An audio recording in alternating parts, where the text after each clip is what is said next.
kita harus melihat dulu kondisi hewan yang ingin kita sembelih dijadikan kurban. Lihat dulu kondisinya. Nah, ketika hewan tersebut kondisinya matanya ada penyakit, yaitu buta. Nah, maka hewan yang ingin kita jadikan kurban ketika matanya bermasalah atau buta, itu tidak cukup dijadikan kurban atau tidak sah hukumnya dijadikan kurban. Assalamualaikum warahmatullahi ta'ala wabarakatuh. Alhamdulillahirabbil alamin. Wassalatu wassalamu ala asrafil anbiya'i wal mursalin wa ala alihi wa sahbihi ajma'in. A'udzu billahi minasyaitonir rajim. Bismillahirrahmanirrahim. Summa auhayna ilaika anittabi' millata Ibrahim hanifa. Shadaqallahul azim wa shadaqa rasuluhu habibuhul karim.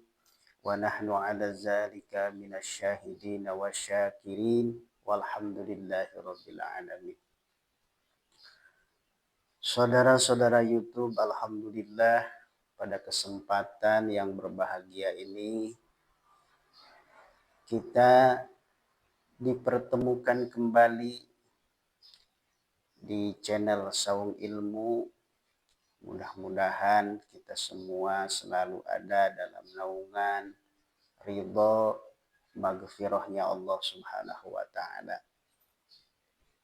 Semua hajat-hajat kita dikabul dan tentunya kita diselamatkan di dunia sampai akhirat.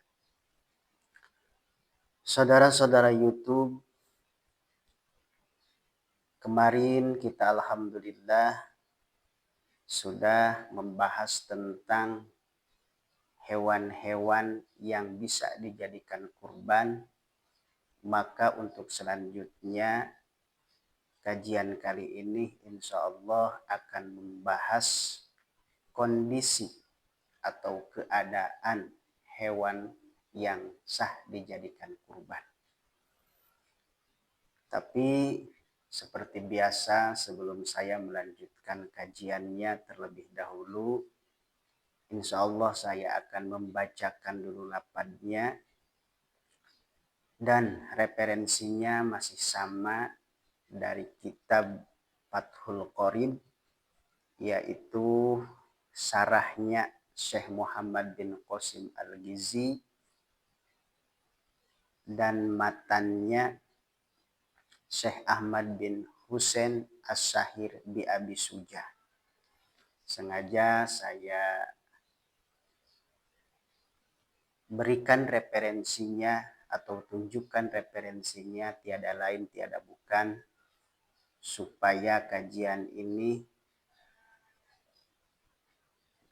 ada referensinya dan kita semua semakin yakin dalam mengamalkannya. Bismillahirrahmanirrahim. La tajzi'u fid duhaya al-awra'u al-bayanu awriha wal arja'i al-bayani arjiha wal maridati al-bayani mardiha wal ajfa'i allati dhahaba mukhuha minal hazan wa yajzi'ul khassu wal maqsurul qarni wa la taji'ul maqtu'atul uzuni wa zanbi waktu zibhi min waktu sholatil iddi ila gurubi syamsi min akhiri ayami tasyriki.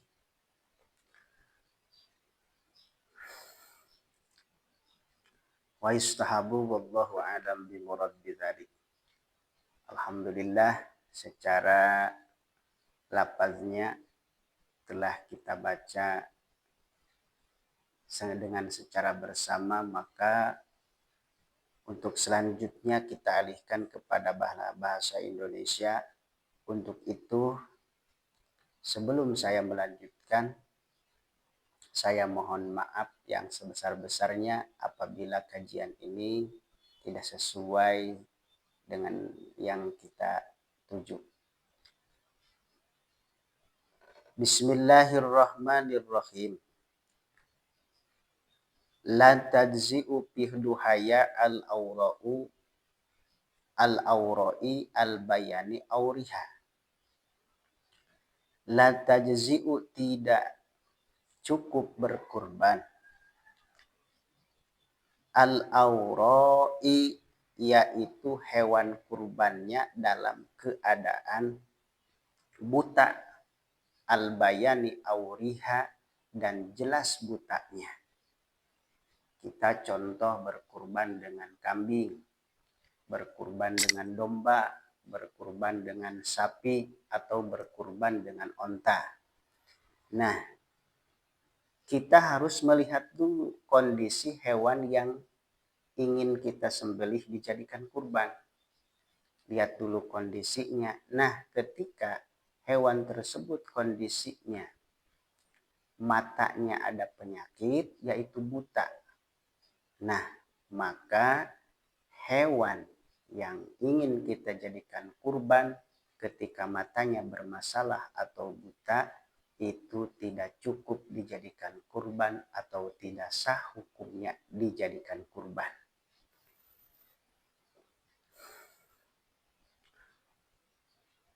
Wal arja'u baina arjiha. Yang kedua, hewan kurban yang tidak sah dijadikan kurban yaitu kakinya bermasalah. Kakinya pincang. Kalau bahasa Sundanya kakinya patuh. Nah, ketika kita mempunyai hewan kurban sedangkan kakinya pincang, maka itu tidak sah dijadikan kurban. Yang ketiga, wal maridatu al bayani mardiha. Yang ketiga, hewan kurbannya, kondisi hewan kurbannya yaitu dalam keadaan sakit. Maka hewan kurban yang keadaannya sakit itu tidak sah disembelih pakai kurban. Wal ajfa'u allati zahaba mukhuha minal hazar. Yang selanjutnya, kondisi hewan kurban yang tidak sah dipakai kurban, al-ajfa'u yaitu hewan kurbannya dalam kondisi tidak mempunyai daging atau kurus. Ketika kita punya hewan kurban seperti kambing, domba, sapi, bahkan onta sekaligus, tapi kondisi badannya kurus, itu tidak sah dipakai kurban.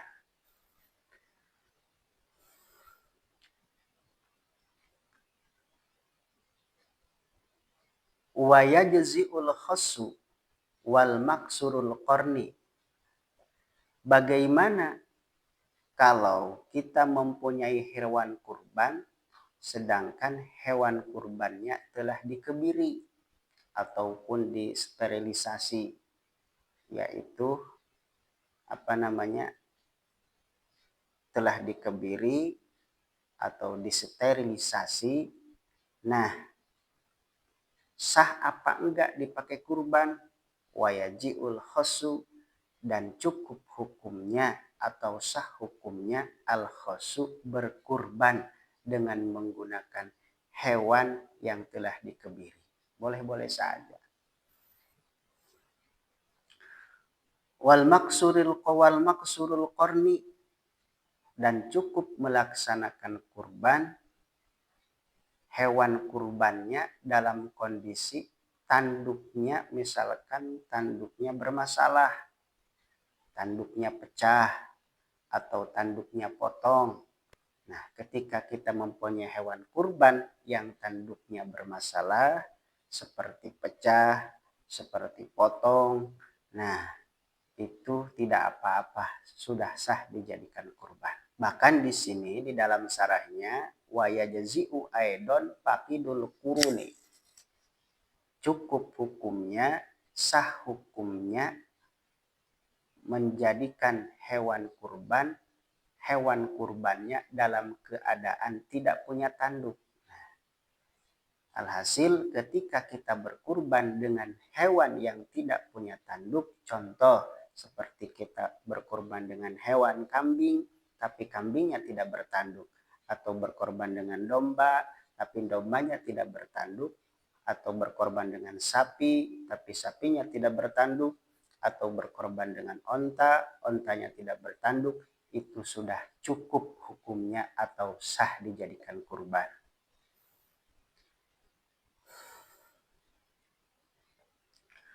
Wala tajzi'ul maqtu'atul uzun wazanbi,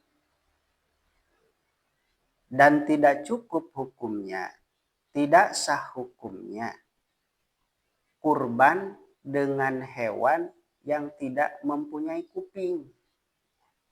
Berkorban dengan hewan yang tidak mempunyai kuping, tapi hilang kupingnya itu secara baru-baru, bukan bawaan lahir.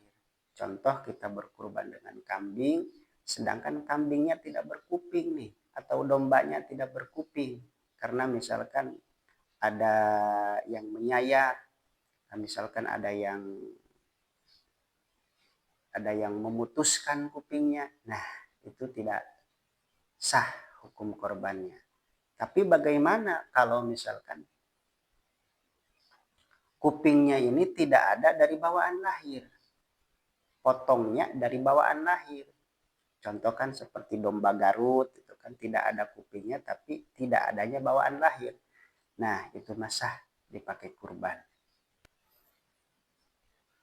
Wazanabi, dan tidak cukup berkurban dengan hewan yang tidak mempunyai ekor. Contoh kita berkurban dengan domba sedangkan ekornya tidak ada yang nyayat misalkan, ada yang memotong, nah itu hukumnya tidak sah. Beda dengan potongnya bawaan lahir. Kalau potongnya bawaan lahir itu sah dipakai kurban. Wa waktu zibhi min waktu sholatil idi ila gurubi syamsi min akhiri ayami tasyriki. Dan di mana waktu penyembelihan kurban? Di sini dijelaskan wa waktu zibhi, dan adapun waktu penyembelihan kurban min waktu sholatil idi, yaitu waktu sholat id ila gurubi syamsi min akhiri ayami tasyriki, sampai kepada surupnya matahari daripada akhir-akhir hari tasyrik. Kita simpulkan bahwasanya waktu menyembelih itu dari sesudah sholat sembahyang id sampai kepada surupnya matahari di hari-hari tasyrik, yaitu tanggal 13 bulan Zulhijjah sampai sore lah, sampai sore. Wa yudbahu inda sibi khamsatu asya'a, dan disunahkan di dalam menyembelih kurban, yaitu sunnahnya ada 5 perkara. Atasmiyatu, sunnah di dalam menyembelih kurban kita membaca bismillah. Wassalatu ala nabi sallallahu alaihi wasallam, dan kedua membaca salawat kepada Kanjeng Nabi Muhammad sallallahu alaihi wasallam. Dan yang ketiga wa istiqbalul kiblati, dan menghadap ke kiblat. Kita menyembelih hewan, sunahnya menghadap ke kiblat. Bagaimana kalau menyembelih hewan tidak menghadap ke kiblat? Itu tidak jadi tolak ukur. Tidak sah. Sah-sah saja, cuman tidak mendapat ganjaran sunnah. Karena sunnahnya di dalam menyembelih kurban yaitu harus menghadap ke kiblat. Wa takbiru, dan membaca takbir. Takbir yang populer atau takbir yang masyhur di dalam Lebaran atau di dalam Idul Fitri atau Idul Adha, yaitu kalimahnya Allahu Akbar, Allahu Akbar, Allahu Akbar. La ilaha illallah, Allahu Akbar. Allahu Akbar walillahil hamd. Nah, sebelum kita menyembelih kurban, maka disunahkan membaca takbir. Wa du'a'u bil qabul. Sebelum kita menyembelih kurban dan disunahkan membaca doa dulu. Mana doanya? Doanya seperti ini. Allahumma hadhihi minka wa ilaika fataqabbal. Ay hadhil udhiyah ni'matan minka alayya wa taqarrabtu biha ilaika fataqabbalha minni. Kalau untuk diri pribadi, kalau untuk orang lain tinggal diganti saja.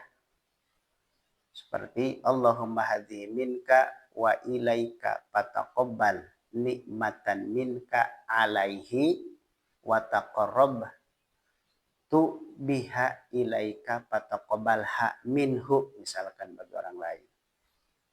Begitu.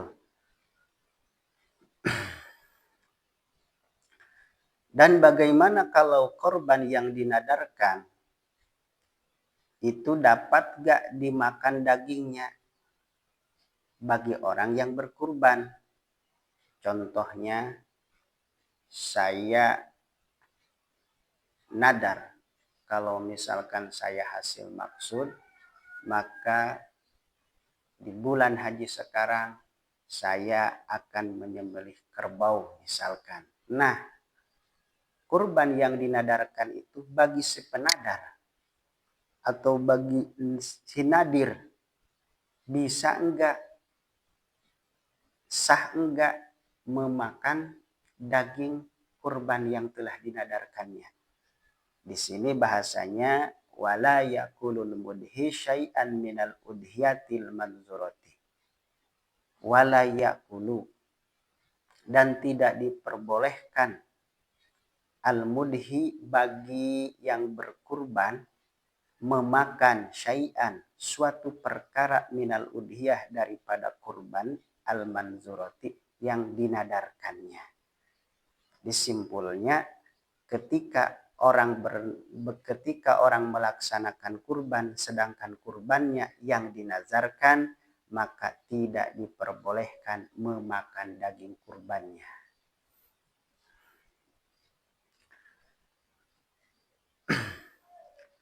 Wa yakulu minal udhiyah al-mutatawwu biha, dan diperbolehkan bagi orang yang melaksanakan kurban memakan daripada hewan kurbannya, tapi kurban yang disunahkan, tidak ada kaitan nadar maksudnya. Seperti melaksanakan kurban tidak ada kaitan nadar. Nah, bagi si orang yang menyembelih kurban tersebut diperbolehkan memakan daging kurbannya.